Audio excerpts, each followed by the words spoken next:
भारत को लेकर खबर ही कुछ ऐसी है जिसका खुलासा होते ही आधी दुनिया हैरान हो गई।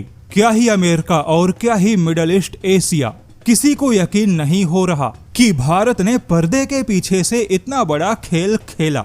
बता दे, भारत को लेकर जो बहुत ही बड़ा दावा हुआ, अगर वह दावा सही है तो यकीन मानिए भारत ने अपने सभी पुराने सिद्धांतों को तोड़ दिया। वैसे यहाँ पर आपको पूरी खबर बताने से पहले दुनिया भर के तमाम देशों के हथियारों के सिद्धांतों से जुड़े कुछ बातों को जानना होगा। जैसे कि भारत का ही एक पुराना सिद्धांत रहा है, भारत के बाहर किसी अन्य देशों के युद्ध में या दुनिया के किसी भी ऐसे हिस्से में जहां युद्ध का माहौल हो, भारत वहां पर हथियारों की सप्लाई नहीं करेगा। लेकिन यहाँ पर ध्यान देना होगा, भारत केवल अकेला ऐसा देश नहीं है जो खुद को गुट निरपेक्ष मानता हो, बल्कि दुनिया में वह सारे देश खुद को युद्ध में गुट निरपेक्ष मानते हैं जो मुख्य तौर पे हथियारों का व्यापार नहीं करते।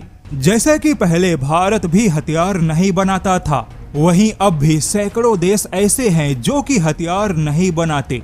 तो ऐसे में इन देशों के लिए किसी भी युद्ध में सिद्धांतवादी बने रहना ही ठीक है। लेकिन जो देश हथियार बनाते हैं, उन देशों ने कभी भी खुद को किसी सिद्धांतवादी नियम में नहीं बांधा, क्योंकि युद्ध का माहौल तो उनके लिए हथियारों के व्यापार का सबसे बड़ा मौका है। ऐसे में वह सिद्धांतवादी नहीं बनते। लेकिन जैसा कि अब भारत की स्थिति बदल चुकी है, अब भारत भी बड़े पैमाने पर हथियार बनाने लगा। ऐसे में अब भारत के पुराने सिद्धांत भी कहीं पीछे छूटने लगे, क्योंकि लंदन के एमनेस्टी इंटरनेशनल ने भारत को लेकर बहुत ही बड़ा दावा किया है कि भारत ने पिछले 3 सालों में, यानी जब से मिडिल ईस्ट एशिया में युद्ध की शुरुआत हुई, तब से भारत ने इजराइल को सैन्य वाहन, हथियार, गोला बारूद और उनके कल पुर्जों के कुल 2596 से ज्यादा खेप भेजी है। अब देखा जाए तो भारत को लेकर यह दावा काफी चौंकाने वाला है, क्योंकि भारत ने इजराइल की सहायता के लिए जो खेप भेजी है, उनकी संख्या सैकड़ों में नहीं बल्कि हजारों में है। हालांकि एमनेस्टी इंटरनेशनल ने जो यह रिपोर्ट पेश की है, उसका इरादा भारत के प्रति अच्छा नहीं है, क्योंकि एमनेस्टी इंटरनेशनल भारत को मानवाधिकार के नाम पर फंसाना चाहता है। लेकिन अगर इसकी रिपोर्ट सही है तो यह भारत के लिए बहुत ही गर्व की बात होनी चाहिए, क्योंकि ऐसी रिपोर्ट से कम यह तो पता चला कि भारत हथियारों के कंपोनेंट्स का इतना बड़ा सप्लायर बन चुका है।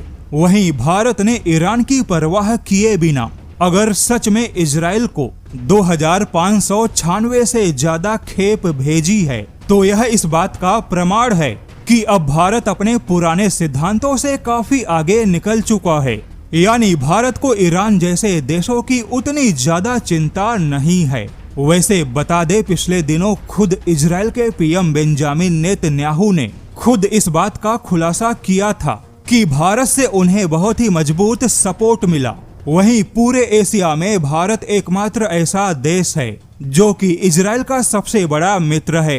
हालांकि आपको बता दे, अभी तक तो केवल इतना ही मालूम था कि भारत ने इजराइल को विस्फोटक की कमी होने नहीं दी, लेकिन अब तो ऐसे दावे हो रहे हैं जैसे कि मानो भारत आज के तारीख में इजराइल के कई सारे हथियारों और मिसाइलों के सप्लाई चेन का मुख्य हिस्सा बन चुका हो। हालांकि अब ऐसी रिपोर्ट का खुलासा होने के बाद ईरान का कैसा रिएक्शन होगा, यह भी देखना काफी दिलचस्प होगा।